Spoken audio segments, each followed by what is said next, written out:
Rostam, huh? Soraya asked in surprise. Well, it's nice to meet you. At least now we have evidence that a member of the Rumi tribe survived. Are there other members out there that we should know about? Sadly, no, Rostam revealed in a somber tone. Believe me, I looked everywhere, and not once did I ever see a member of my own tribe in Avesta.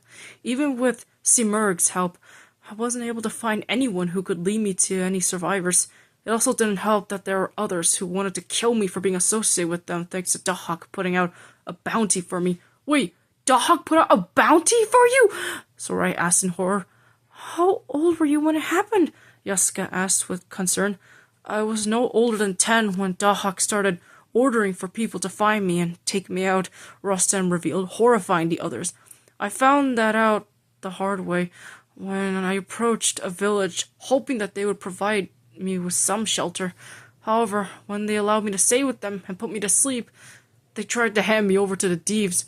No, Soraya uttered in horror. Yes, Rostam confirmed with a somber nod. I overheard them speaking to one of Dahak's followers who had a Dev with them. I don't know which follower it was, but it was a woman, and one who had a very manipulative personality from what I could tell. Upon realizing that they were going to sell me out to Dahak and offer my life in order to save theirs, I ran away the first chance I got. But because I was still a child at the time, I didn't make it far and was almost caught by them, had it not been for Humbawa. Wait, who's Humbawa? Soraya asked. I think I heard of him, Tahir revealed to the group. Supposedly, he is considered the guardian of the forest and land, who was also a sentient being like Simurg is. Correct, Simurg confirmed. Humbawa is an old friend of mine and helped raise Rostam when he was a child. He learned how to hunt and survive in the wilderness under his tutelage, but because he needed some form of proper human education, he later brought him to me, and I have been watching over him ever since. Is that so? Gordafarit asked. Well, I'm glad to see that he didn't turn completely feral, especially considering what he went through. What were you expecting? Some crazy wild man wearing leaves or animal skins for clothes with body hair all over him? Rostam joked. Not something I want to visualize, Nasir whispered to Soraya, who snickered in response. Maybe, Gordafarit replied in a joking manner, making them all laugh good-naturedly at the answer. Even Simurg seemed amused by this exchange, if her slightly slanted beak was of any indication. Of course, the mood turned a bit somber when Gordafarit continued. But I know what it's like to lose family. Really? How so? Rostam asked with concern. My mother died when I was just a child, Gordafarit revealed. We were in another city, trying to get more information about Dahak until we got caught by some of his henchmen. My mother told me to run away and get to my father before they caught me. I didn't want to leave her, but I was forced to, lest I get captured and either interrogated on the tribe's location or worse, killed. As she said this, Nasir placed a comforting hand on her shoulder, prompting her to smile for a bit before continuing. When I did find my father, I told him on what happened to my mother, but by the time we came back, it was already too late. She went out fighting, if the bodies left behind were of any indication, but it still hurt to leave her to fend for herself and be told to run away. We succeeded in getting the information at a terrible cost. I assume something similar happened to you? Rostam gave a haunted expression before nodding numbly. It was as if remembering the terrible details that day was enough to almost scare him into silence before giving his answer. Yes, he admitted with shame. I remember hearing sounds of screaming coming from outside. The sounds of cruel laughter, roaring, and weapons being used on people were also heard. My mother and father told me to wake up and run away, run as fast as I could so they could stay and fight back against the threat. I'll never forget the sight of so many of our people being reduced to corpses and how it was other humans who slaughtered them like they were nothing more than livestock and laughing about it. Even worse, the Devs were seen eating some of my friends and other family members, with my parents desperately trying to get me to go with the other survivors. But in the end, I was the only survivor. The Devs and Dahak's followers killed everybody and left parts of their corpses to rot, with my parents being one of them. For years, I tried to live among people, but thanks to those damn bounties Dahak sent after me, I wasn't able to stay in those places without getting caught or potentially sold out. I had no choice but to hide in the wilderness where Humbar waited for me. At first, I thought he would eat me, but as it turns out, Omurazda ordered him to help me become stronger and survive in the wilderness until I came of age. I learned how to hunt and survive thanks to him. And you could say he became the closest thing I had to a father figure despite his stern methods. That's good to hear, Soraya commented. I'm glad to see that you were able to survive and find a new family in a way. Still, I'm sorry to hear about how your tribe died. The same thing for you, Gordafarid. I'm sorry you had to lose your mother like that. It's fine, Gordafarid assured the princess. She is in a better place now. At least, that's what I believe. I'm sure she is, Tahir assured her, nuzzling his body against hers in a comforting manner before turning to Rostam. And Rostam, I am also sorry about what happened to your tribe. You did the best you could, even if you were too young to stop the carnage from occurring, so you shouldn't blame yourself for what happened to your family. I'm sure they would not have wanted you to suffer from guilt over their demise, and would instead have wanted you to keep living. Rostam pondered over his words and smiled. While the grief and trauma was clearly evident on his face, he was comforted by the fact that there were people who shared his pain and willing to console him despite having just met him. Thank you, he replied in a grateful tone before changing the subject. Either way, you all must be exhausted from coming here. Would you like some refreshments while you're here? I have some food that I managed to hunt and forage earlier. I even have some bear meat if you like. Bear meat, huh? That sounds nice, Tahir commented. Yeah, it does, Nasir agreed. I never get a chance to eat bear meat due to how hard and dangerous they are and how tough they are when it comes to hunting. Great, Rostam replied happily. I'll get the food ready and then we'll... Suddenly, the sounds of roaring and rough footsteps could be heard from outside, much to the shock of everyone. Rostam immediately tensed up and narrowed his eyes before rushing out of the cave to see what the commotion was. Everyone who was still inside the cave became nervous, if not a bit scared of what was going on, with Soraya stepping closer to her brother in fear. What was that? What's going on? Gordafarid asked. It appears we have thieves heading our way, Simirk revealed in a grave tone, causing everyone to gasp in shock. Thieves? Now? Soraya cried out in fear. Of course! Tahir spoke up in realization. It must be nighttime by now. They must have been following us and waiting for the perfect moment to strike. And judging from the smell I'm getting from the intruders, they're not the only ones coming for us. Then that means, Jessica surmised before Gordafarid intervened. Everyone, get into position! Things are going to get ugly, she commanded before pulling out her weapons. The rest nodded as they got into formation, with Jessica ready to summon any wind or clouds for offense or defense, Soraya and Nasir also pulling out their weapons that they brought for the occasion, and Tahir getting a defensive position, teeth bared and claws showing. Even Simirk tensed up as she got into a battle position herself, with her large appearance making her look more intimidating. Either way, things were going to get serious, if not ugly, as Gordafarid stated.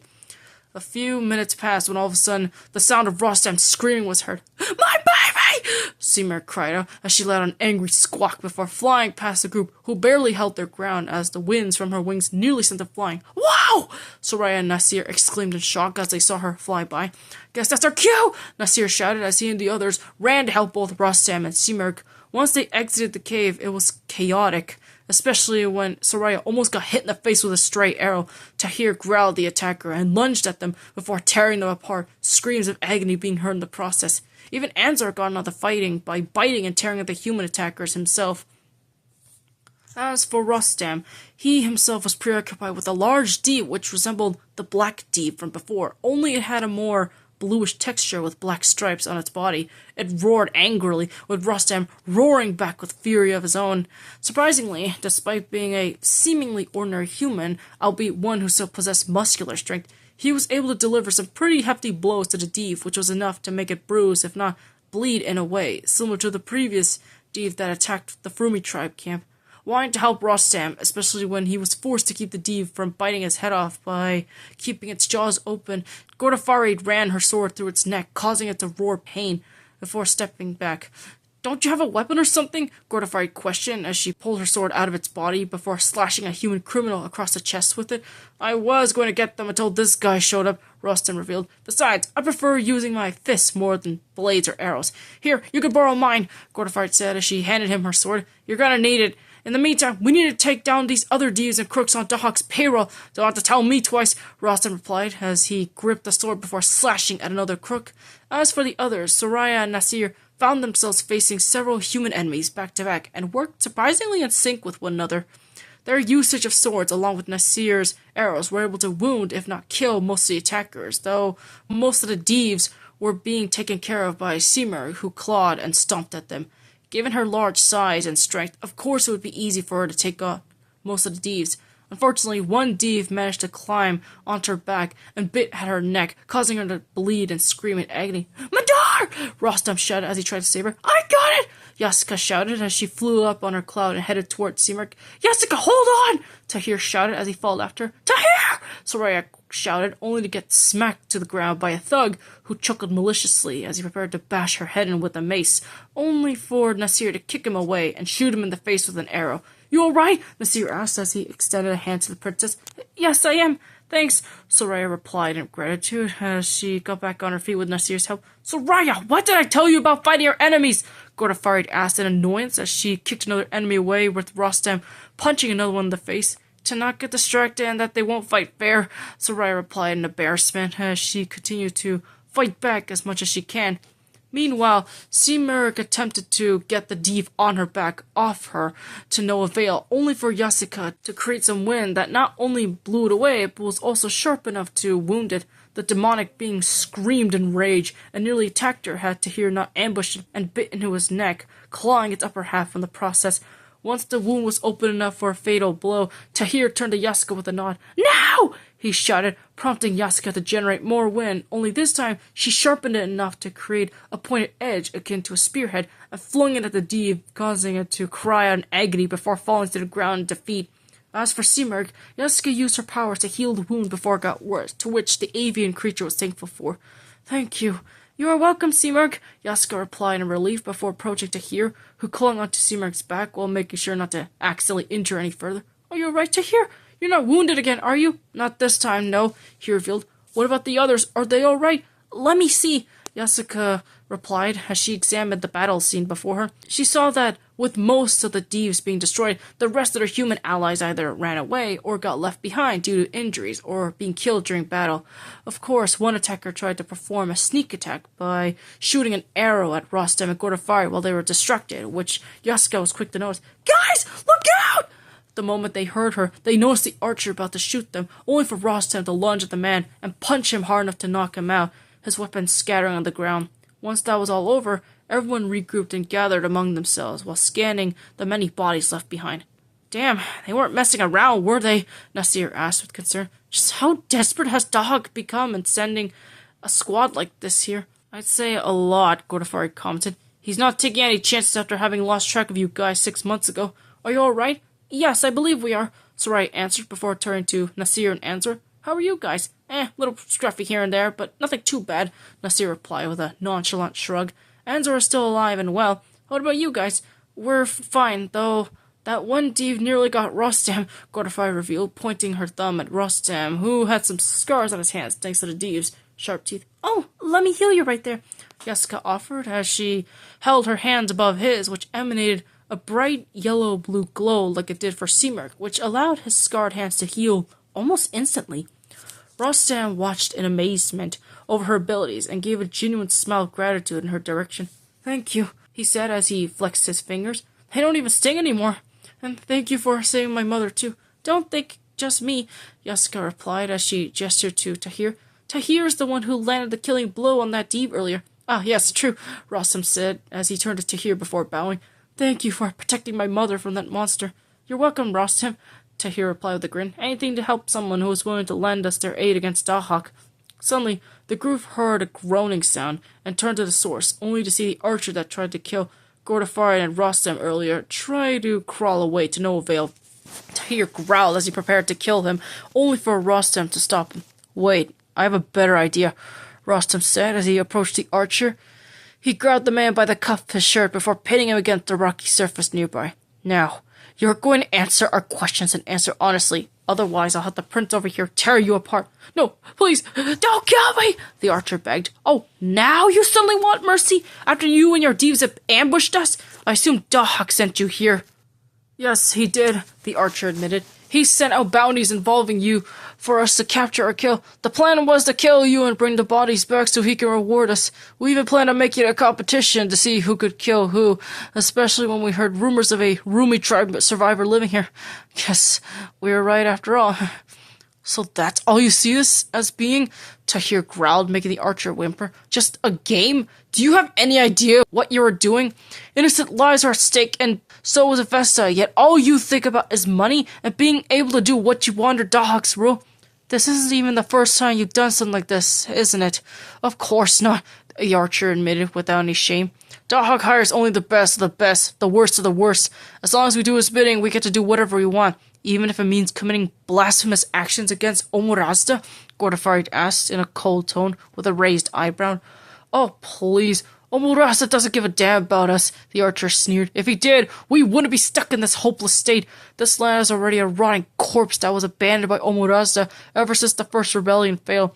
We're merely just feasting on its remains like vultures and left to fend for ourselves. If anything else, Dahak has allowed us to find a new purpose in life. By becoming a murderer and a thief on his payroll? Soraya questioned. It's a living, the archer replied with a nonchalant shrug. I've already seen firsthand what Dahak is capable of doing. You'll never be able to defeat him. Oh, believe me, Tahir said. We will, and we'll prove it even to you. I can only wish you good luck on that, the archer replied with a dry laugh. You're gonna need it. As he said this, he suddenly pulled out a spare arrowhead and attempted to stab Rostam in the face with it, only for Tahir to pounce on the guy and tear him apart. Rostam let go in shock over the sudden change of events, but he didn't feel sorry for the archer who tried to pull such a cheap trick on him while showing zero remorse for his actions. The criminal's damaged corpse was left on the ground, blood, skin, and bones strewn about along with the rest of his body. Looks like we've got a lot of cleaning up to do, Gordafari commented with a grimace. And just when I was hoping we could avoid any more sudden battles, too. Maybe we can throw them off the mountain, Soraya suggested. I doubt anyone would care if they were given a burial or not. They don't deserve one, Tahir stated darkly. Anyone who works with Dahak willingly and takes advantage of the suffering he causes doesn't deserve any respect or sympathy. Perhaps, but we shouldn't judge them too harshly, Yasuka said with concern. Chances are they once held on to hope but fell into despair to the point where Dahak exploited. Even so, they chose to work with him, Tahir pointed out bluntly. They allowed him to take control of Avesta, betrayed their own people, and pursued their own selfish desires over other lives. The more we let this happen, the more time we lose in our battle against Dahak. Agreed, Soraya said. But right now, we need to focus on one thing at a time, even if our kingdom is still being held under Dahak's control, and there are many people who need our help. We need to focus on fulfilling the prophecy and gathering as many allies as we can. Yes, we should, Yasuka agreed. In the meantime, we need to get rid of these bodies so they can't be traced back to this place or decay to the point of smelling bad. True, Rostam said as he prepared to clean up the bodies. We can have dinner after we get rid of these guys. But just to make things clear, I am still more than willing to help you deal with Dahak. Not only for the sake of revenge over what he did to me and my tribe, but to make sure he doesn't lead any more people into corruption. Good to hear, Gordafari said with a grin. At least we managed to gain another ally today. Hopefully this will help us turn the tide in future battles. I hope so, Soraya said optimistically. I really do. Meanwhile, back in Bahar, or what used to be Bahar, Dahak stood in a dark room before a glowing orange-reddish orb that emanated a dark and sinister energy. Despite his own power and the dreaded aura he exhibited that terrified people into submission, he himself showed some slight fear in the eyes of the glowing orb before him. Status report, the orb spoke in a deep and raspy tone. My apologies, Master, Dahak said in a regretful tone. I have failed to find the ones known as the Sky Princess and the Gryphon Prince. We have been trying to locate them for 6 months, but to no avail. The orb flared almost furiously at the news, which caused Dahak to show fear and shrink away from the light. So the ones who will inspire the rebels to once again oppose me are still out there? The orb snarled, making Dahak flinch. I'm sorry, Master, Dahak apologized once again. I have checked many parts of Avesta, but they managed to hide themselves within an area that appears to be protected. No doubt by your arch-rival, Omonasta. Do not speak his name! The orb shouted with yet another flare that was painful enough to hurt Dahak. He is not to be spoken within these walls. I've worked on this scheme for far too long for it to be ruined by some brat and a griffin. Do not forget where your power came from, for I gave it to you after you accepted my offer. I can take it away from you if you keep failing me. No, of course I won't, Dahak pleaded in terror. I don't want to go back to being the weak old me that I was before I was able to manipulate King Jamshid into accepting me as his vizier, before I gained the knowledge and ability to practice the dark arts despite my clan forbidding me from doing so. Rest assured, my master, I will not fail you again. You better not, his master responded with a warning glow. Time is money, after all, and a precious commodity that cannot be wasted any longer. Find the prophesied ones and kill them as soon as you can, and make sure to kill off the rest of the rebels who dare think they can stand up to you and I. Yes, master, Dahak said with a bow before grinning maliciously. Besides, I will not be doing it alone, for I have allies of my own who are more than willing to aid me in this task. Isn't that right? As he said this, he turned around with the orange light, revealing a large group made up of both humans and Ds. In the shadows lurked several unknown entities, with some male and others female. But the one thing they all had was an aura of darkness around them, as they stood in the same room with Dahak. The aura merely stared at the group hid in the shadows before giving what appeared to be a nod in Dahak's direction. I hope you won't disappoint me this time, the orb said before disappearing. Trust me, I won't, Dahak vowed before scowling.